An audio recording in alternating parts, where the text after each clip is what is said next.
hours of the week. It is few days to Christmas, and while many will be enjoying the Yuletide this season at home, one man will not. Former Attorney General and Minister of Justice Mohammed Adoke will remain in EFCC custody for 14 days as they investigate the $1 billion Malabu Oil deal. Breaking the cycle and ensuring the budget year starts in January and ends in December, President Buhari signs the 2020 appropriation bill into law. A breakdown on inserted projects shows that the country may end up spending more on what some identify as frivolous and self-enrichment projects smuggled into the budget by the federal lawmakers.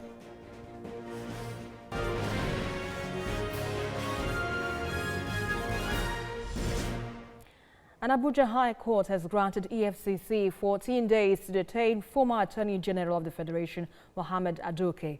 The order is to enable the anti-graft agency conclude its investigation on corruption allegations against him. TVC News' Celestina Area reports. Barely 24 hours after his return to the country, the Economic and Financial Crimes Commission has gotten permission from the court to detain former AGF Mohammed Adoke for 14 days. Mr. Adoke was escorted into the country by Interpol officers on 19th December after spending 5 years in self-exile and was handed over to the EFCC.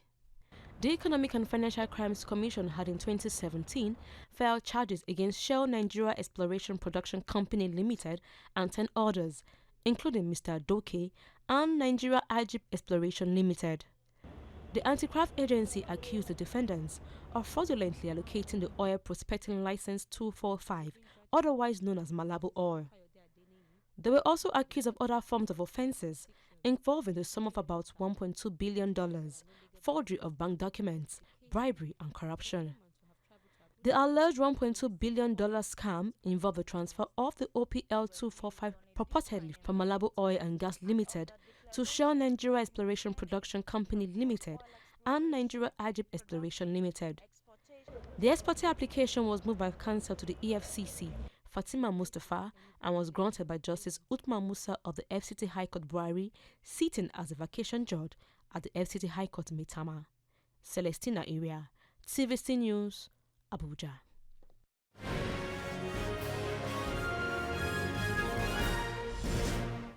Well, let's bring you a timeline of the events that led to the arrest of the former Attorney General and the Minister of Justice, Mohammed Adoke.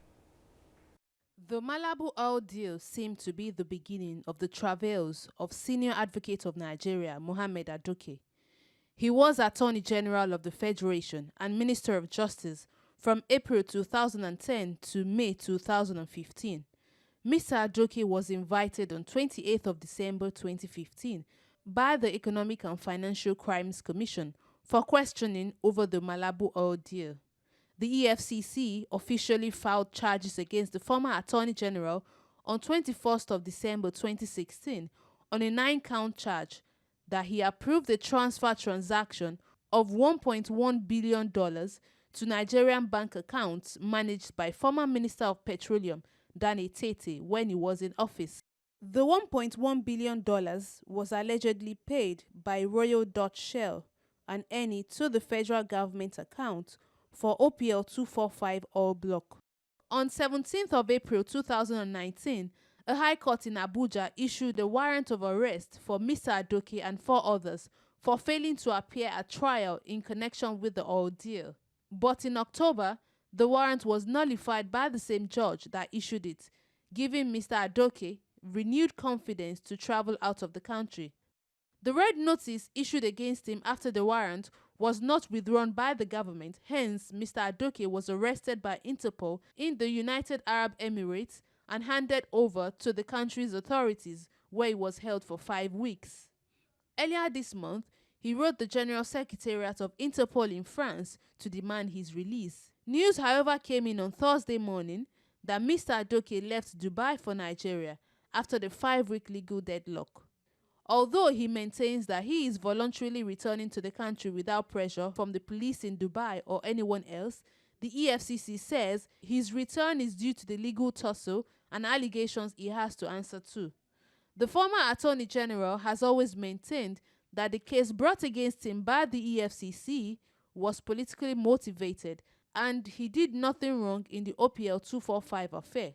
He has repeatedly cited a court judgment that said he could not be prosecuted for actions he took while in office based on presidential directives.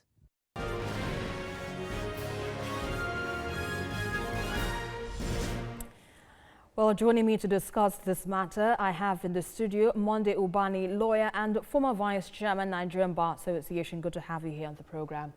So first off, what are your thoughts on this unfolding developments and where do you see this heading? Well, I've been following the process and procedure. I remember that Adoke himself was recently arrested in Dubai while he went there for medicals. And then he told them that there is any red alert that is placed upon him because any order of warrant of arrest has been quashed by the local court here in Nigeria. And I don't think that information was passed over to Interpol worldwide.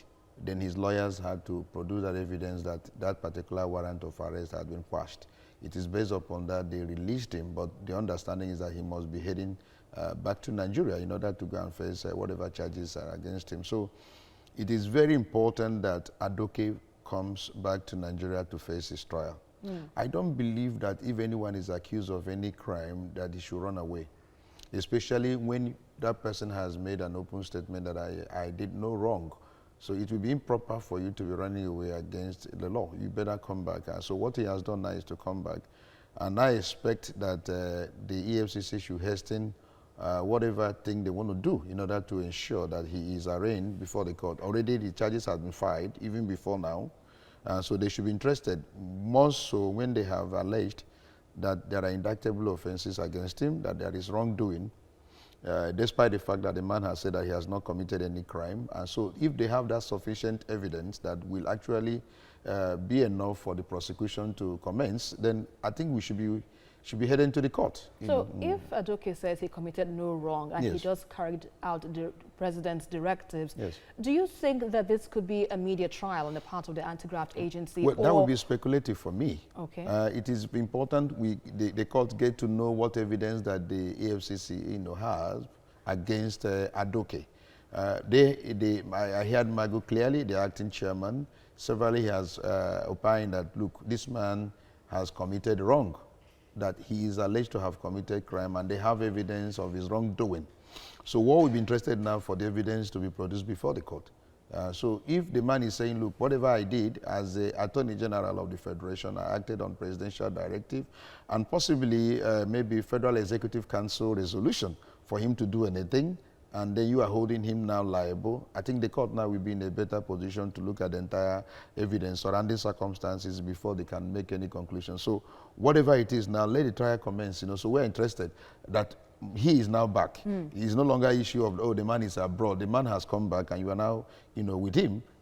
You should be interested in proceeding to the court. So you don't think this has any political undertone? No. I won't think that way if, it's only when they fail to now prosecute him. Right. It's only when they now hold him indefinitely. They have asked for 14 days. To me, that 14 days is too much because what they should have probably done now is to take his evidence, his writing, what his statements are before proceeding to the court. Already you have arraigned him. You have already filed the charges. You have already, disclosed the evidence against him. So, but you need to get his own statement in writing, which is what they are doing now. So for me, 14 days is too much. That's why his lawyers are saying they will go to court in order to challenge the 14 days detention order. The Nigerian Constitution actually allows a detainee, an accused person, for 24 hours detention or 48 hours maximum if there is no court within jurisdiction, within a certain radius. If you must detain somebody beyond the 48 minute maximum allowed, then you have to go to court. I am happy with the step that EFCC have taken by making sure that he is informed timelessly that there is a court order ex parte to detain him beyond 48 hours so that he can now take a step, which is what they were not doing before. Before they will obtain this court order and they will just hide it in the file and they will not make it known to you. I'm also pressing forward that we should go beyond ex parte. We should now begin to put any individual on notice. If you must detain him beyond 48 hours, let him know that this is the situation. Then he can now respond to the allegation before the court can make a pronouncement. That is one of the things I want, because I have seen people suffer on this ex parte order, which they usually hide in the file. But recently, we are now getting to, being... Seeing a change. Yes, a change by informing, which is what they did. Immediately, they didn't hide Adoke's matter. They told the entire world that they have 14 days order to detain him. So the lawyers now should be able to take some level of step in order to probably review, ask the court to review that 14 days detention, whether it's necessary to put him. They should be interested in taking him to court now that he has come back to Nigeria. All right, let's look at this issue of anti-corruption fight, which has been the sole mandate of this government. Do you think perhaps the government has been sincere enough, or how would you assess the government's fight against corruption? For the fact that government has put it on, yes, on front burner, that is where I give them. I mean, they've been saying it, but if you look at the fight against corruption, there are still some defects that I would want this government to correct. They are only pursuing the issue of prosecution of offenders, of alleged offenders. Even at that, there is allegation that is selective, that is not comprehensive enough. So they need to deal with that. Then, in addition to prosecuting those who allegedly commit crime of corruption, you must put up a structure that will discourage acts of corruption. I want a situation where you can walk into Nigerian police post or police station and report a crime, and then you are not asked to pay any money before they begin investigation. You are not even asked to pay further money when they have probably gotten the person arrested, and tomorrow they ask you for further money in order for logistics and all that. I want that to stop. I want you to obtain your driver's license in Nigeria without paying additional money to do that. They should not make things difficult for you in order to obtain your driver's license. The same thing with your international passport. As I speak to you, almost all the government agencies are still corrupt. If you want to get anything done, if you want to get your file pushed, everywhere, both at the state level, at the federal level, you are being inundated with corruption. People so making, what does it take to asking change you to this pay money. narrative, to change this perception? It's about leadership. I tell you what happened immediately. President Buhari was elected in 2015. I was heading to England. I watched somebody that was upstairs watching what was going downstairs, downstairs, and told somebody, don't ever give somebody money, because somebody was trying to give somebody money downstairs. Say, don't give that money. I remember that time vividly. And then, everywhere was, people were trying to, respect themselves.